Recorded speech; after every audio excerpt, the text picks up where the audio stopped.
Hey witches, welcome back. Today we're going to talk about money, specifically your relationship with money, because I have been talking to a lot of different practitioners and I've noticed that a lot of us have some things to heal when it comes to our relationship with money, how we have expectations about money or don't have expectations about money. So let's get into it. When I talk about healing your relationship with money, a lot of people think that I'm talking about debt and overspending, but I'm actually not. I'm talking about beliefs that limit how much financial abundance you welcome into your life. And it's based on expectations. And I think most people don't necessarily think about it that way, but you're going to after this video. So here's the thing. Money, as you know, is a social construct. And you need to genuinely believe this in your heart. Money in our current capitalist society is completely fake. It is not real. It is not truly a tangible thing the way we think of it. And that's an important concept to grasp, because I'm going to tell you right now, the fact that you think of it as a finite and material thing means that you think of it as being limited in some way, that there is a scarcity. So it's not just scarcity mindset about yourself, but it's like, I'm just going to use a really basic example. It's like you think there's like $5 billion available. And if 4.5 are sucked up by these people, then there's not enough to split amongst the rest of us, right? That's in fact not true. Like, money is actually completely artificial. It's not tied to anything physical. Yes, there's cash. That's not what I'm talking about. So think about money as a system.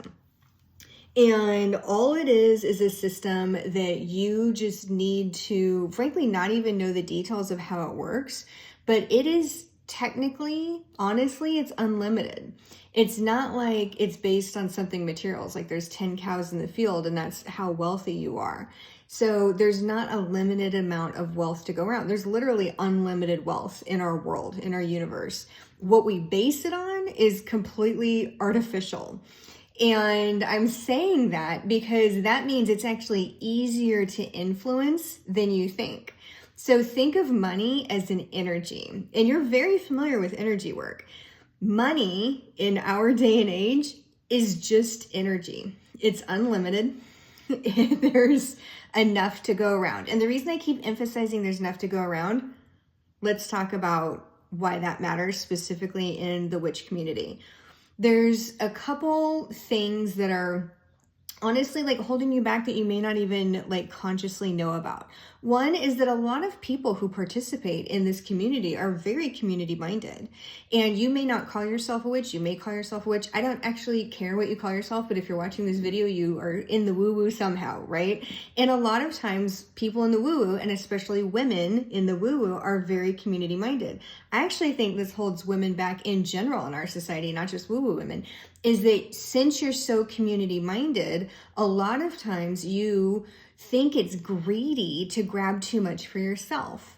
And so you're like, well, if there's only this much money to go around, this is why like knowing it's unlimited is actually really important and that it's just energy. But if you think it's a finite material thing and there's only this much to go around, you don't really want to take more than you think that you should take. You know what I mean? Like, you are community minded. You're like, well, I need to make sure that there's enough for like Sally and Fred, and she's got kids to feed and she's got this and that.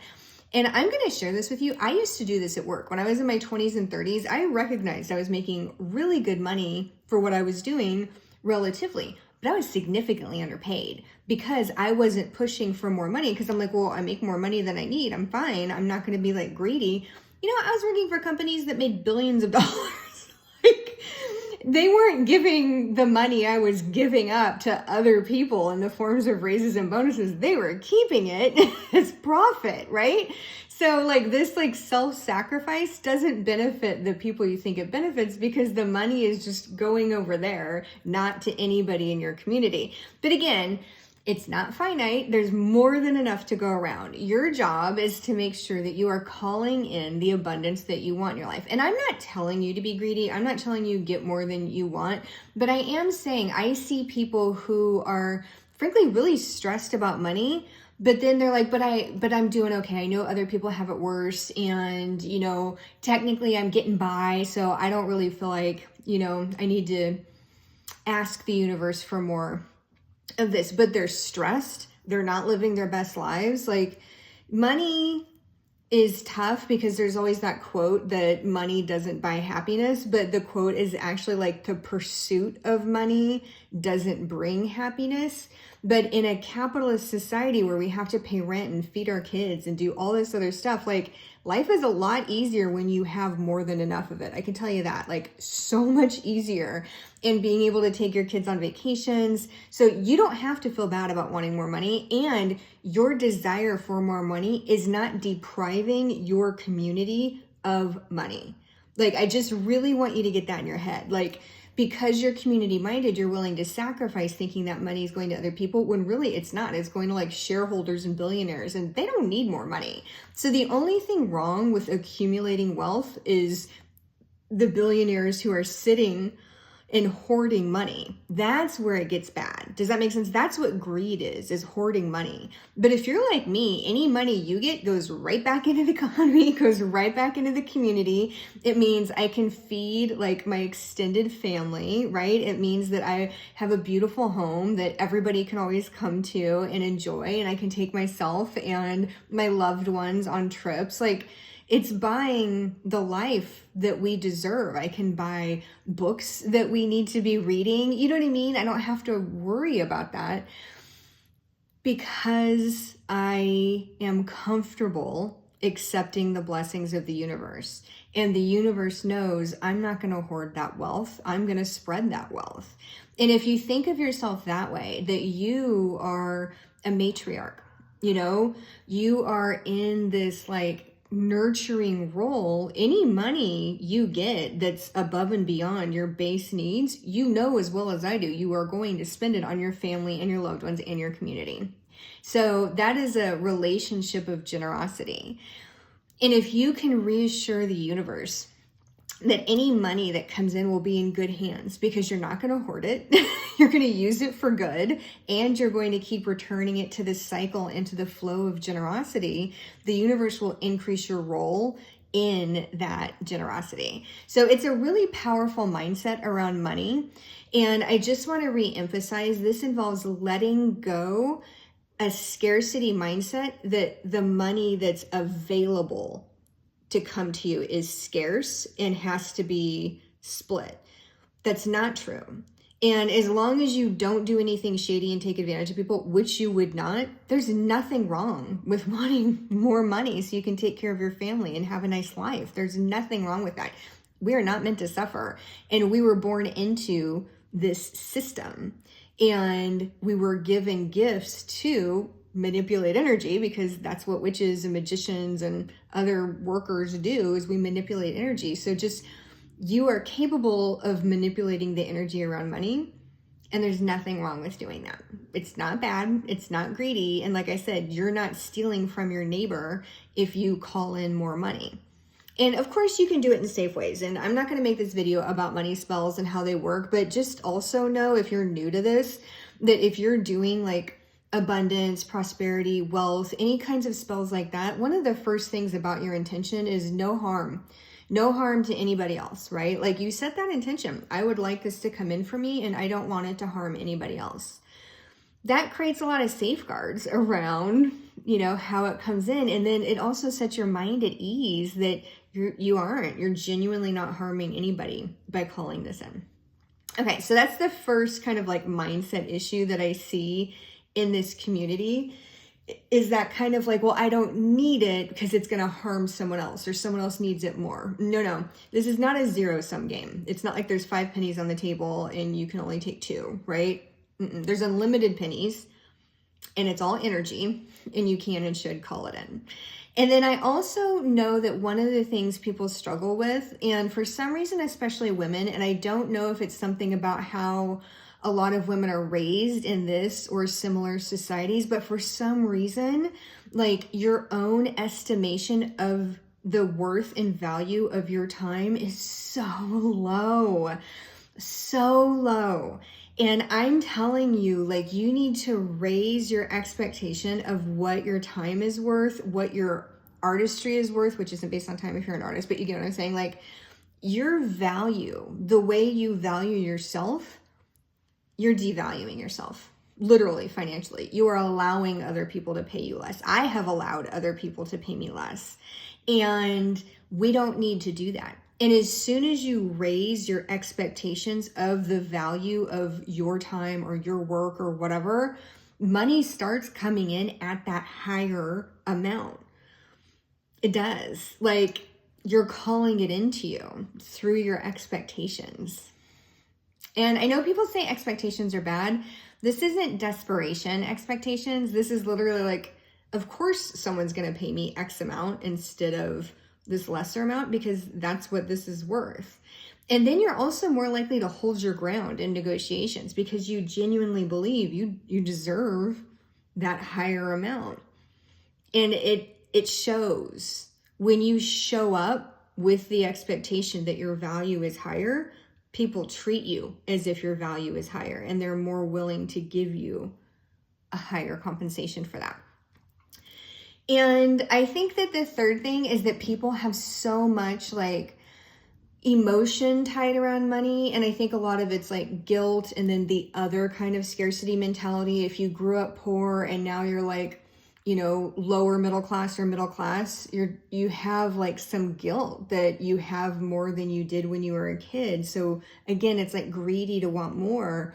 But then I'm seeing people doing this where they've got a decent life, you know what I mean? But they're worried about their debt. They're not taking in as many trips as they want. They want to be able to do more for their families. But it's conflicting with this like guilt of, I had more than I did when I was growing up. And so releasing guilt is so important. And that is where I'm going to encourage doing shadow work, because this is like some emotional healing that needs to be done. It's not just a mindset shift. This one's emotional healing. The first two are mindset shifts. But this is actually healing your relationship with money in terms of releasing guilt about it. And just know there's nothing wrong with wanting to be able to provide a nice life for yourself and for your family, as long as you're not taking advantage of other people. And as long as you're not hoarding wealth like billionaires. And I actually want you to change your mindset. And this may help with the emotional healing and the mindset. Is I want you to do this little trick where every time you ask the universe for more money or ask someone for more money, picture you taking it away from one of those billionaires that's hoarding wealth and ruining the environment. Like literally picture that's where the money's coming from. That may help. If it doesn't, you don't want to do that, that's totally fine. But that might actually help you feel better about asking for that. And then the other thing I want to mention is people have so much shame about debt.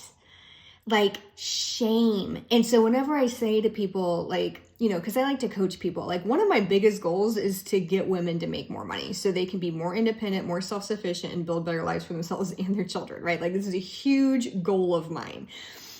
Very passionate about it, as you can tell, right? But I'm talking to people and, you know, and I'm like, yeah, let's heal your relationship with money. And I'm talking about like the expectations and, you know, some of the guilt and all the other stuff. And then they get this like look of shame, like, you know, like I just did something smelly, or they think they smell bad and that smell is their debt, you know? You need to let go of shame about debt. Do you want to know why? Do you want to know like the biggest, dirtiest secret in the world? Everybody has debt. Rich people have debt. Poor people have debt. Middle class people have debt. I know a handful of people out of the thousands of people that I've worked with over the years, a handful of people who have no debt. Okay, there is no moral value to debt. Honestly, there's no moral value to money. It is a tool to get what you want. It is energy that you can call in, and debt is another tool. Rich people know this.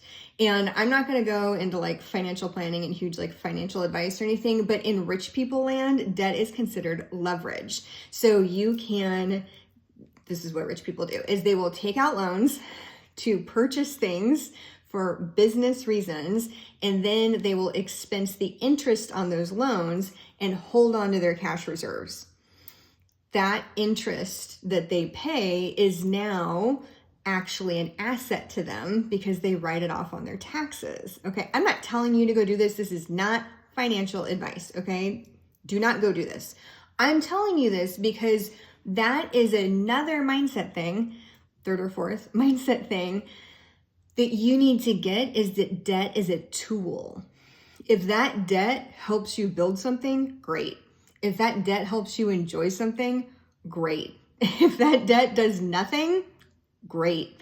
Do not feel shame about your debt when everybody else has debt. It's like being ashamed that you poop. Everybody has poop. It's actually like a natural part of the process. And I'm not trying to be gross. I'm just literally saying, you get what I'm getting at? Like, it's a natural part of life. It's a function. It's something you have to do. Debt isn't something you have to do, obviously, but it's kind of part of our economy. Like, it is genuinely a part of the economy. I am not encouraging you to go into more debt. No, I'm saying do not feel bad about the debt that you have. And if you make an intentional choice to take on more debt for a reason that makes sense to you and is worth it to you, okay. And you don't have to feel shame about that. I want you to release that shame. This is like one of the biggest things about healing your relationship with money. People think, oh yeah, I overspend and I shouldn't be in debt. Okay, did you enjoy it? Hopefully you did. Unless you have a spending addiction. That is a totally different thing, because when you have a spending addiction, a lot of times you're like buying and buying and you don't actually enjoy it. You know what I mean? That is totally different. That's something where you need some help and need some support and like address that, right? But barring a spending addiction, if you went into debt because you wanted to go on a trip and it was like the trip of a lifetime or even the trip of the year, okay, great. You had a great experience. We are here to live. Enjoy your life as much as you can. And to me, that involves not feeling bad about decisions I've made in the past, as long as they don't hurt anybody else.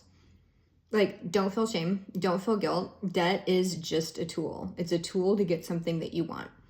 And while I wouldn't encourage you to go into so much debt that it causes you, more issues, I will say that if you're in a situation where like, Gabby, okay, I did enjoy it, but now I've got so much debt that I have a hard time paying my bills.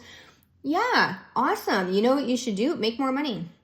Call in more abundance. And I'm not saying that facetiously. I'm being serious, because you have accepted that your current income level is what you can get. And so that's why your debt is such a burden, because you have decided on some level that you cannot make more money. And you can.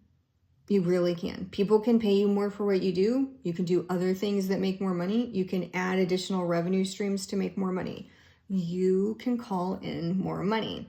And again, if you're watching this video, you are part of the woo-woo world, whatever you call yourself. And so you can manipulate energy. So manipulate that energy of money to you. I hope this helps. I really, again, want to empower women to have better lives. And one of the tools you can use to get a better life is money. Call it in. Don't feel bad. Raise your expectation about what your time and your work is worth. And if you're struggling with self-worth, if that's what's underneath it, do some more of your shadow work about that. And if you're struggling with guilt and shame, do the shadow work. But try the tips in this video about the mindset shifts, raising your energy around money, and recognizing that money is not a finite resource and you are not taking from the community to get more money. Okay, I hope this helps. Good luck, you guys. I'd love to hear in the comments if you have any other mindset tips and techniques about changing how people perceive money, or comment and tell me what you're going to do after watching this video to change your relationship with money. Okay.